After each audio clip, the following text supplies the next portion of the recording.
Esther, Chapter 1. This is what happened during the time of Xerxes, the Xerxes who ruled over 127 provinces, stretching from India to Cush. At that time, King Xerxes reigned from his royal throne in the citadel of Susa, and in the 3rd year of his reign, he gave a banquet for all his nobles and officials. The military leaders of Persia and Media, the princes and the nobles of the provinces were present. For a full 180 days he displayed the vast wealth of his kingdom and the splendor and glory of his majesty. When these days were over, the king gave a banquet lasting 7 days in the enclosed garden of the king's palace, for all the people from the least to the greatest who were in the citadel of Susa. The garden had hangings of white and blue linen, fastened with cords of white linen and purple material to silver rings on marble pillars. There were couches of gold and silver on a mosaic pavement of porphyry, marble, mother of pearl, and other costly stones. Wine was served in goblets of gold, each one different from the other, and the royal wine was abundant, in keeping with the king's liberality. By the king's command, each guest was allowed to drink with no restrictions, for the king instructed all the wine stewards to serve each man what he wished. Queen Vashti also gave a banquet for the women in the royal palace of King Xerxes. On the 7th day, when King Xerxes was in high spirits from wine, he commanded the 7 eunuchs who served him, Mehuman, Biztha, Harbona, Bigtha, Abagtha, Zethar, and Carcass, to bring before him Queen Vashti, wearing her royal crown, in order to display her beauty to the people and nobles, for she was lovely to look at. But when the attendants delivered the king's command, Queen Vashti refused to come. Then the king became furious and burned with anger. Since it was customary for the king to consult experts in matters of law and justice, he spoke with the wise men who understood the times and were closest to the king: Karshina, Shethar, Admatha, Tarshish, Meres, Marsina, and Memucan, the 7 nobles of Persia and Media, who had special access to the king and were highest in the kingdom. According to law, what must be done to Queen Vashti? He asked. She has not obeyed the command of King Xerxes that the eunuchs have taken to her. Then Memucan replied in the presence of the king and the nobles. Queen Vashti has done wrong, not only against the king, but also against all the nobles and the peoples of all the provinces of King Xerxes. For the queen's conduct will become known to all the women, and so they will despise their husbands and say, King Xerxes commanded Queen Vashti to be brought before him, but she would not come. This very day the Persian and Median women of the nobility, who have heard about the queen's conduct, will respond to all the king's nobles in the same way. There will be no end of disrespect and discord. Therefore, if it pleases the king, let him issue a royal decree, and let it be written in the laws of Persia and Media, which cannot be repealed, that Vashti is never again to enter the presence of King Xerxes. Also, let the king give her royal position to someone else who is better than she. Then, when the king's edict is proclaimed throughout all his vast realm, all the women will respect their husbands, from the least to the greatest. The king and his nobles were pleased with this advice, so the king did as Memucan proposed. He sent dispatches to all parts of the kingdom, to each province in its own script, and to each people in their own language, proclaiming that every man should be ruler over his own household, using his native tongue. Chapter 2. Later, when King Xerxes' fury had subsided, he remembered Vashti and what she had done and what he had decreed about her. Then the king's personal attendants proposed, Let a search be made for beautiful young virgins for the king. Let the king appoint commissioners in every province of his realm to bring all these beautiful young women into the harem at the citadel of Susa. Let them be placed under the care of Haggai, the king's eunuch, who is in charge of the women, and let beauty treatments be given to them. Then let the young woman who pleases the king be queen instead of Vashti.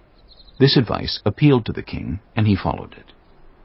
Now there was in the citadel of Susa a Jew of the tribe of Benjamin named Mordecai, son of Jair, the son of Shimei, the son of Kish, who had been carried into exile from Jerusalem by Nebuchadnezzar, king of Babylon, among those taken captive with Jehoiakim, king of Judah. Mordecai had a cousin named Hadassah, whom he had brought up because she had neither father nor mother. This young woman, who was also known as Esther, had a lovely figure and was beautiful. Mordecai had taken her as his own daughter when her father and mother died. When the king's order and edict had been proclaimed, many young women were brought to the citadel of Susa and put under the care of Hegai. Esther also was taken to the king's palace and entrusted to Hegai, who had charge of the harem. She pleased him and won his favor. Immediately he provided her with her beauty treatments and special food.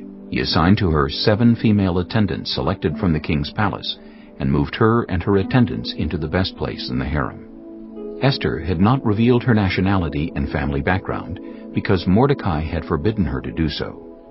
Every day he walked back and forth near the courtyard of the harem to find out how Esther was and what was happening to her.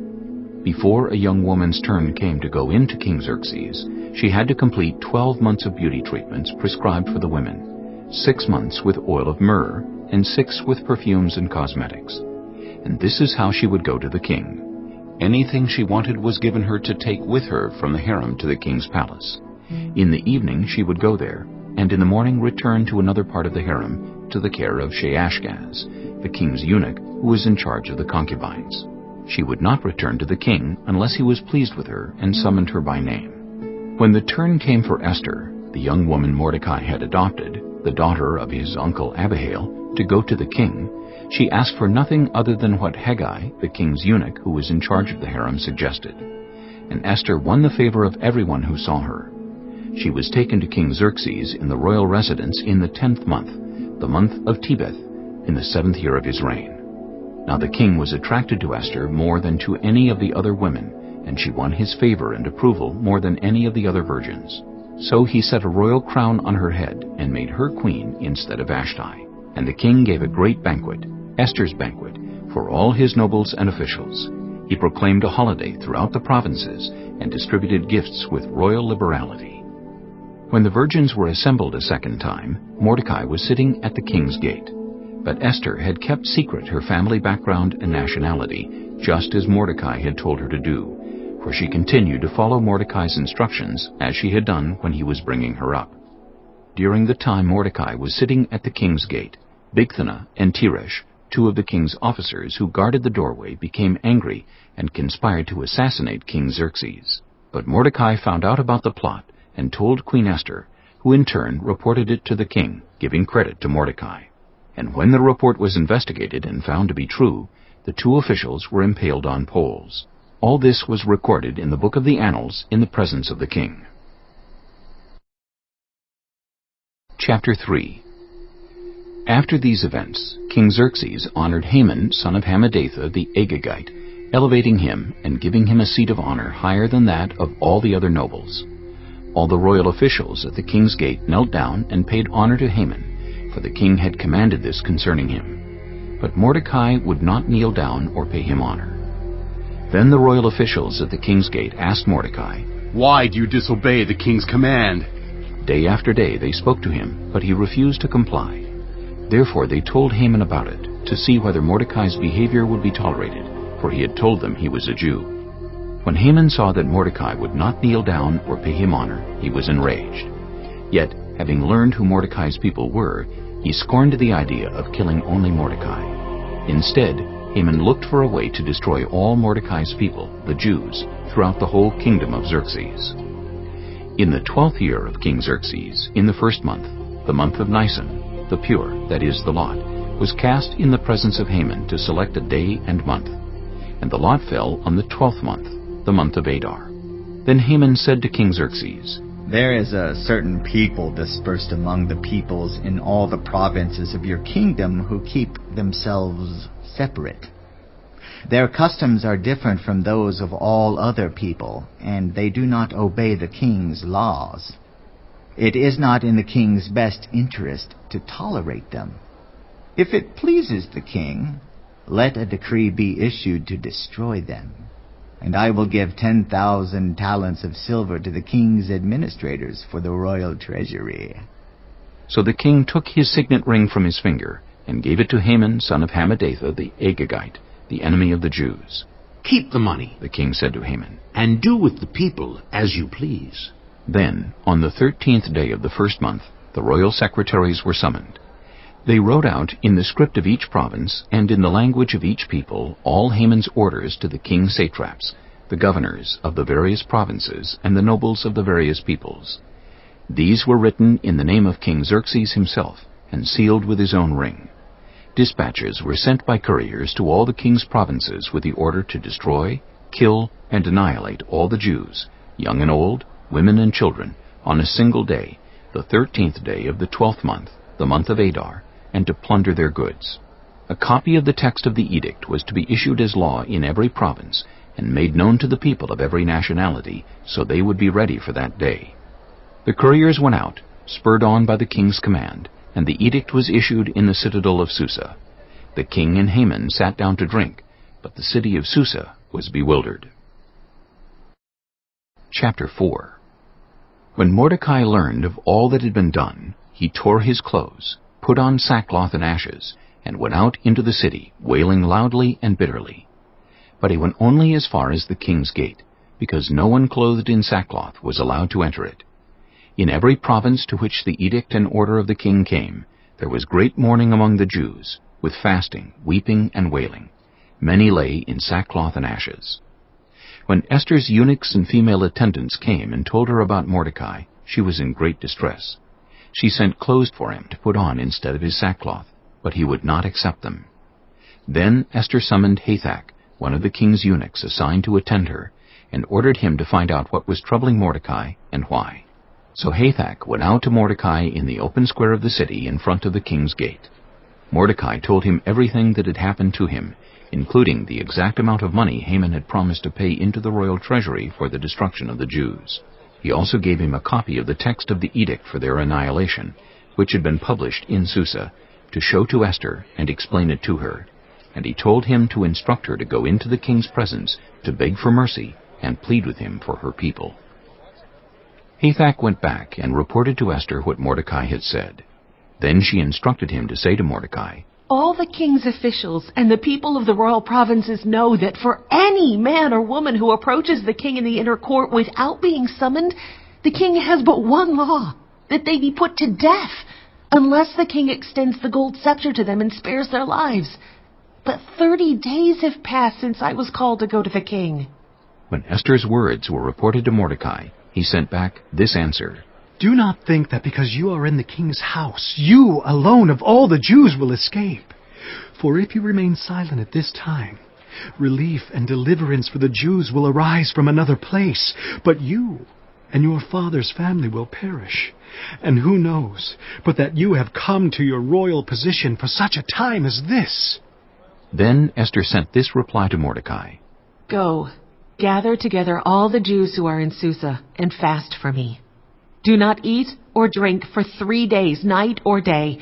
I and my attendants will fast as you do. When this is done, I will go to the king, even though it is against the law. And if I perish, I perish." So Mordecai went away and carried out all of Esther's instructions. Chapter 5. On the 3rd day, Esther put on her royal robes and stood in the inner court of the palace, in front of the king's hall. The king was sitting on his royal throne in the hall, facing the entrance. When he saw Queen Esther standing in the court, he was pleased with her, and held out to her the gold scepter that was in his hand. So Esther approached and touched the tip of the scepter. Then the king asked, "What is it, Queen Esther? What is your request? Even up to half the kingdom, it will be given you." "If it pleases the king," replied Esther, "let the king, together with Haman, come today to a banquet I have prepared for him." "Bring Haman at once," the king said, "so that we may do what Esther asks." So the king and Haman went to the banquet Esther had prepared. As they were drinking wine, the king again asked Esther, "Now, what is your petition? It will be given you. And what is your request? Even up to half the kingdom. it will be granted. Esther replied, My petition and my request is this.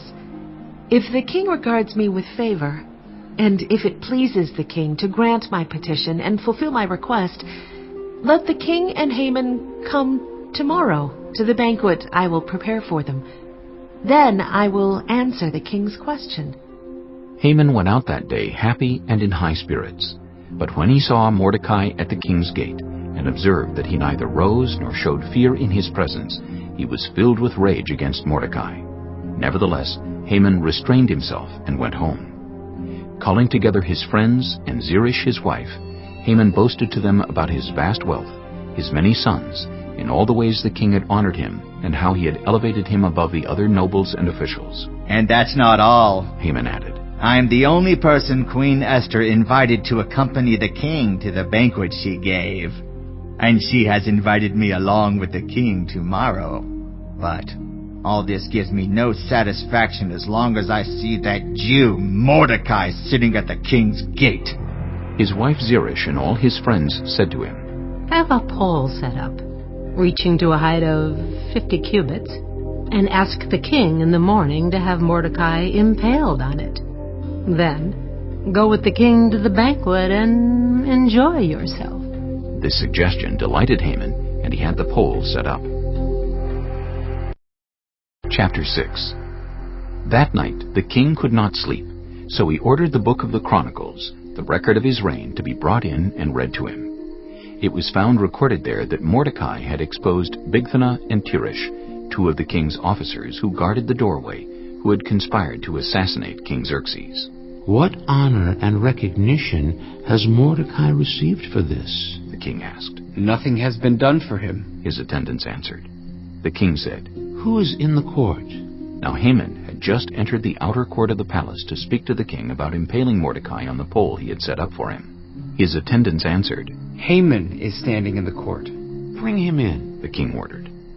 When Haman entered, the king asked him, What should be done for the man the king delights to honor? Now Haman thought to himself, Who is there that the king would rather honor than me? So he answered the king, For the man the king delights to honor, have them bring a royal robe the king has worn, and a horse the king has ridden, one with a royal crest placed on its head.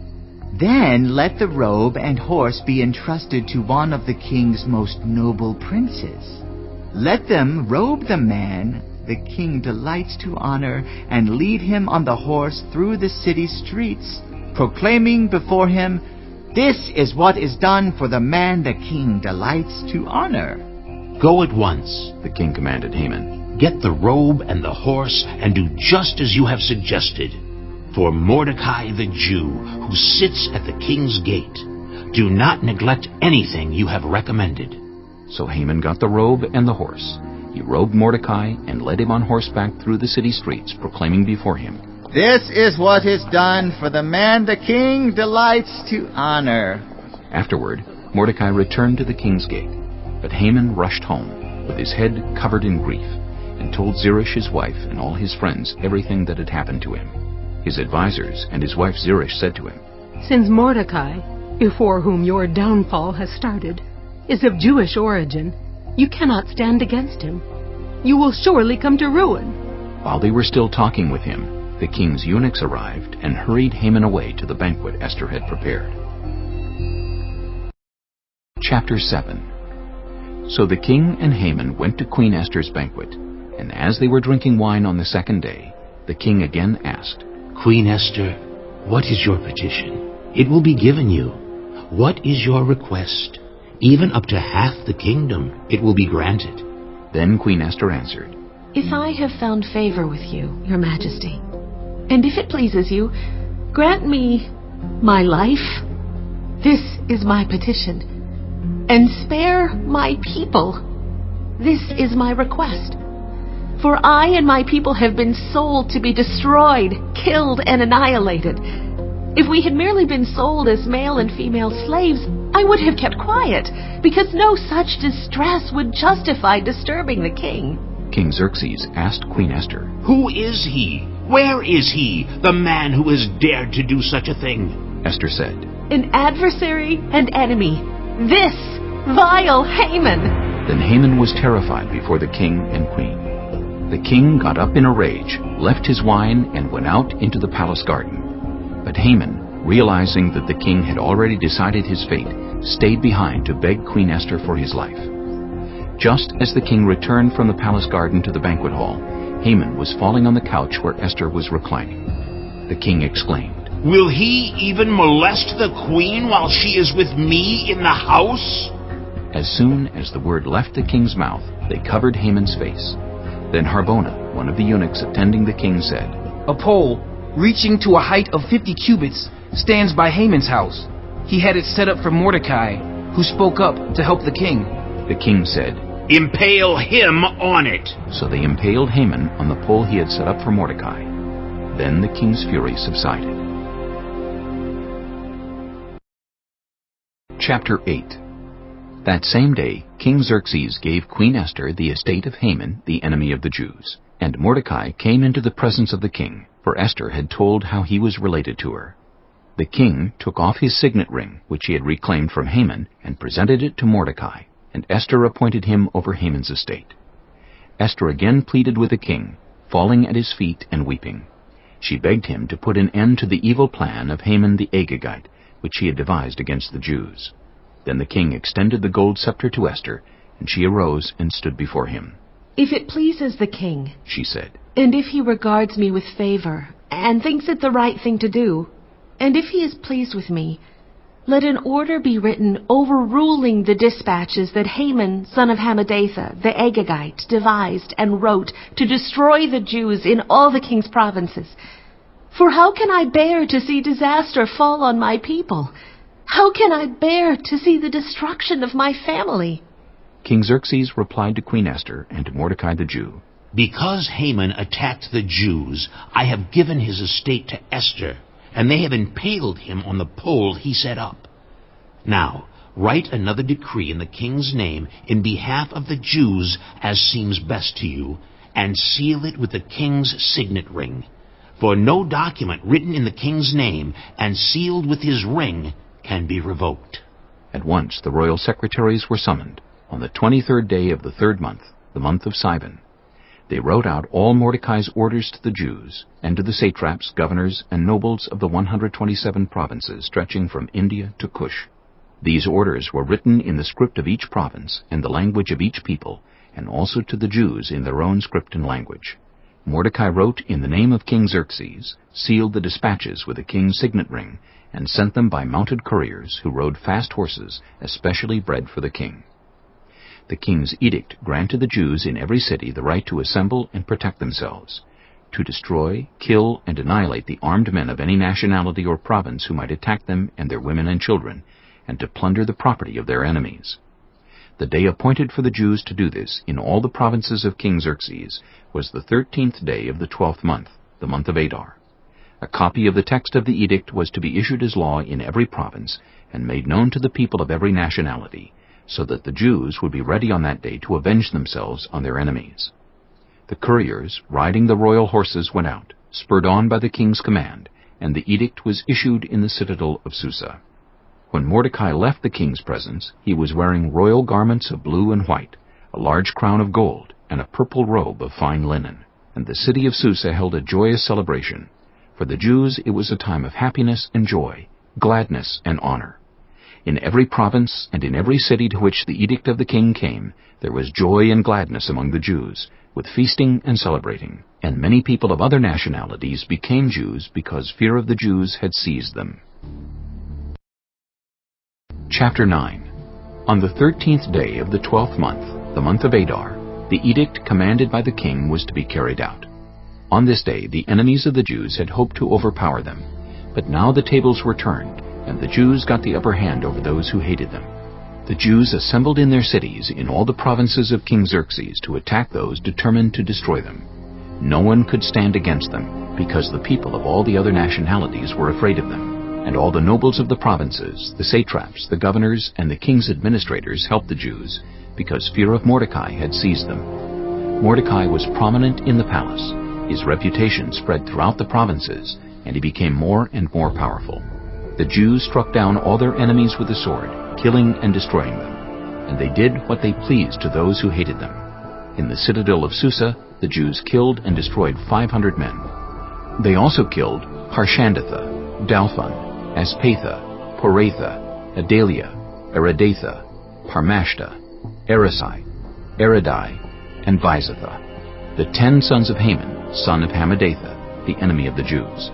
But they did not lay their hands on the plunder. The number of those killed in the citadel of Susa was reported to the king that same day. The king said to Queen Esther, "The Jews have killed and destroyed 500 men, and the 10 sons of Haman in the citadel of Susa. What have they done in the rest of the king's provinces? Now, what is your petition? It will be given you. What is your request? It will also be granted." If it pleases the king, Esther answered, give the Jews in Susa permission to carry out this day's edict tomorrow also.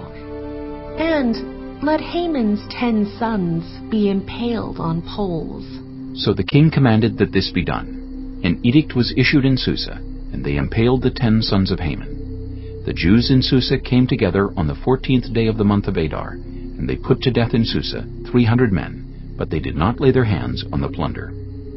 Meanwhile, the remainder of the Jews who were in the king's provinces also assembled to protect themselves and get relief from their enemies.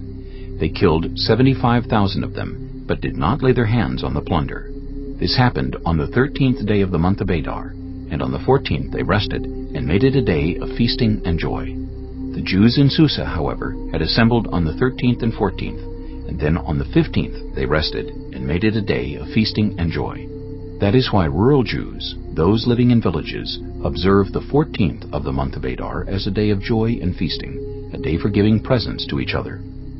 Mordecai recorded these events, and he sent letters to all the Jews throughout the provinces of King Xerxes, near and far, to have them celebrate annually the 14th and 15th days of the month of Adar, as the time when the Jews got relief from their enemies, and as the month when their sorrow was turned into joy and their mourning into a day of celebration. He wrote them to observe the days as days of feasting and joy, and giving presents of food to one another, and gifts to the poor.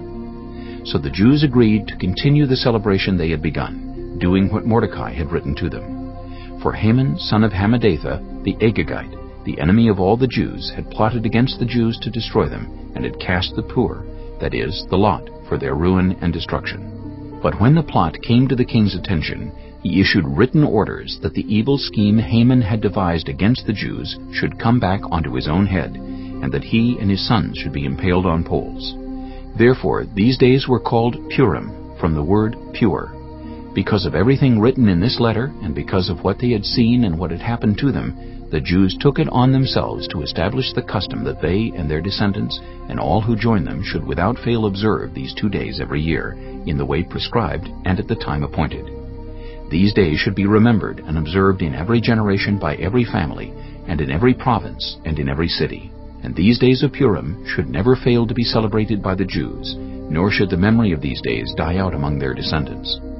So Queen Esther, daughter of Abihail, along with Mordecai the Jew, wrote with full authority to confirm this second letter concerning Purim. And Mordecai sent letters to all the Jews in the 127 provinces of Xerxes' kingdom, words of goodwill and assurance, to establish these days of Purim at their designated times, as Mordecai the Jew and Queen Esther had decreed for them, and as they had established for themselves and their descendants in regard to their times of fasting and lamentation. Esther's decree confirmed these regulations about Purim, and it was written down in the records.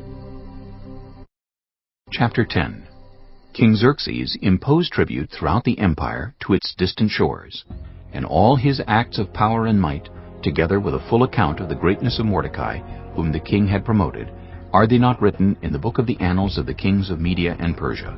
Mordecai the Jew was second in rank to King Xerxes, preeminent among the Jews, and held in high esteem by his many fellow Jews, because he worked for the good of his people and spoke up for the welfare of all the Jews.